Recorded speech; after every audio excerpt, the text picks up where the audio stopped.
গল্পকথা by Rubel চ্যানেলে আজ আমরা পাঠ করব থাইল্যান্ডের রূপকথা কাচের হিরে। ব্যাংককে নাই চানমান নামে একজন বিখ্যাত রত্ন ব্যবসায়ী ছিল। সে যে কোনো মূল্যবান পাথর দেখলেই বুঝতে পারত সেটার দাম কত, এবং বহু হীরাচুনি পান্না ক্রেতার কাছে বিক্রিও করেছে।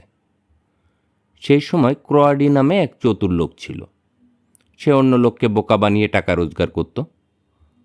চামনানের সঙ্গে ছোটবেলা থেকে তার বন্ধুত্ব, বড় হবার পরও মাঝে মাঝে দেখা সাক্ষাৎ হতো। একদিন ক্রোয়াডি একটি কাচের ছিপি দেখতে পেল। সে খুব যত্ন করে সেই কাচের ছিপিটিকে হীরের মতো করে কেটে কেটে পালিশ করল। সূর্যের আলোর সামনে ধরলে সেটা খুব জ্বলতে লাগলো। এবার ক্রোয়াডি সেটা নিয়ে চানমানের কাছে গেল। সে নাই চানমানকে বলল, আমার মা আমাকে একটা দামি পাথর দিয়েছে, আমি সেটা বিক্রি করতে চাই, দাম 1000 টাকা। নাই চানমান একবার সেটির দিকে দেখেই বলল, তুমি ভীষণ বোকা, এটা রত্ন নয়, পুরানো বোতলের ছিপি, এটা কেউ কিনবে না, আমি তোমাকে এর জন্য 1 পয়সাও দেব না।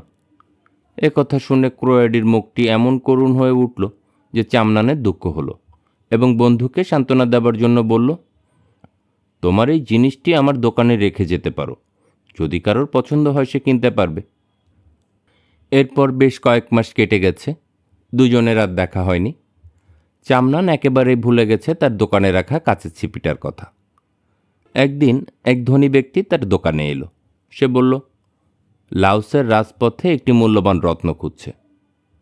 নাই চানমান এই ধরনের একজন বড় ক্রেতা পেয়ে ভীষণ খুশি হলো। সে তার দোকানে সব থেকে দামি চুনি, পান্না, নীলা, হীরা এক এক করে সব দেখালো, কিন্তু তার কোনোটাই পছন্দ হলো না। প্রত্যেকটাতেই কিছু না কিছু খুঁত খুঁজে পেল। শেষে ক্লান্ত হয়ে চানমান সেই কাচের ছিপিটা বার করে দেখালো। আশ্চর্য, লোকটি তা দেখেই বলল, এই তো আসল রত্ন, আমি তো এরই খোঁজ করছিলাম, এর দাম কত? চানমান বুঝল যে লোকটি একেবারেই বোকা। সেজন্য সে মনে মনে স্থির করল যে দাম খুব বেশি বলবে। তাই সে বলল, এত সুন্দর রত্নের জন্য তোমাকে 2000 টাকা দিতে হবে। লোকটা বলল, দাম খুবই সস্তা, আমি রাজকুমারের কাছ থেকে টাকা এনে আগামী সপ্তাহে দিয়ে যাব, তুমি অনুগ্রহ করে এটি কারোর কাছে বিক্রি করো না। 2 দিন পর ক্রোয়াডি এসে বলল, আমার রত্নটা দাও, লাওস থেকে একজন রাজকুমার এই শহরে এসেছে, আমি তার কাছে ওটা বিক্রি করব। নাই চানমান তাড়াতাড়ি বলল, বন্ধু, তুমি এসেছো ভালো হয়েছে, আমি ভাবছিলাম তোমার সঙ্গে দেখা করব, কারণ তোমার ওই রত্নটি আমি কিনতে চাই। প্রথমে বুঝিনি, পরে জিনিসটি ভালো করে দেখে বুঝলাম যে এটি খুবই মূল্যবান হীরা।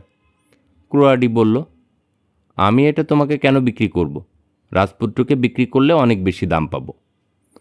চানমান বলল, বন্ধু, কেন তুমি এটা লাওসের রাজকুমারকে দেবে? আমি তোমাকে বেশি দামি দেব। এটা আমি নিজের জন্য চাইছি, আমি তোমাকে 1500 টাকা দেব। ক্রোয়াডি কিছু সময় ভাবল, তারপর রাজি হলো। বোতলের ছিপিটি নাই চানমানকে বিক্রি করে চলে গেল। রত্ন ব্যবসায়ী ভাবল, আমি লাওসের রাজপুত্রের কাছে পাবো 2000 টাকা, তাহলে থাকছে 500 টাকা। একটা কাচের টুকরার দাম তো বেশ ভালোই পাচ্ছি। সে মনে মনে খুশি হলো। নাই চানমান ক্রোয়াডিকে 1500 টাকা গুনে দিল। সে চলে গেল। চানমান লাওসের সেই লোকটার প্রতীক্ষা করতে লাগলো। দেখতে দেখতে 1, 2, 3 সপ্তাহ চলে গেল, কেউ এলো না। এরপর বহুদিন চলে গেছে, লাওসের লোকটি আর আসেনি, এবং অন্য কেউই সেই কাজটি কেনেনি। গল্প পাঠ ভালো লাগলে চ্যানেলটি সাবস্ক্রাইব করুন। যারা গল্প শুনতে পছন্দ করে তাদের সাথে গল্পগুলো শেয়ার করুন। আবার দেখা হবে নেক্সট কোনো পর্বে, ততক্ষণ ভালো থাকুন।